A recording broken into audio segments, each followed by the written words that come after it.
তো দেখতে দেখতে আবার একটা বছরের শেষ হয়ে গেল আর নতুন বছরের আগমন ঘটেছে। তো সেই জন্য সবাইকেই হ্যাপি নিউ ইয়ার। আশা করি সবাই খুব ভালো আছো আর নিউ ইয়ার খুব ভালোভাবে এনজয় করেছো। তো আমরাও গেছিলাম একটু ঘুরতে, তো সেটাই তোমাদের সাথে শেয়ার করব। আমি পায়েল আবার একটা ছোট্ট মিনি ব্লগ নিয়ে তোমাদের সামনে হাজির হয়েছি। তো নিজেকে খুশি রাখার দায়িত্ব কিন্তু নিজেকেই নিতে হবে, তবেই তুমি খুশি থাকতে পারবে। আর জীবনে ছোট্ট ছোট্ট সুন্দর মুহূর্তগুলো উপভোগ করার মধ্যেই কিন্তু খুশি লুকিয়ে থাকে। আমরাও চলে গেছিলাম বেড়াতে, 2-3 দিনের জন্যই আমরা যাই, বেশি দিনের হয়ে ওঠে না।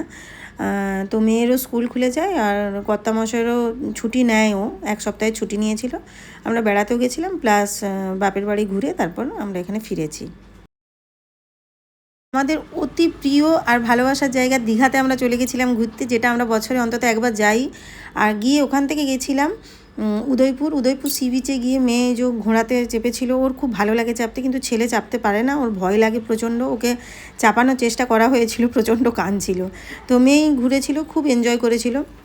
আর সাথে আমরা ওখান থেকে কিন্তু একটা স্কুটি নিয়ে নিয়েছিলাম, সেই স্কুটি করে আমরা সমুদ্রের ওই লাল কাঁকড়া দেখতে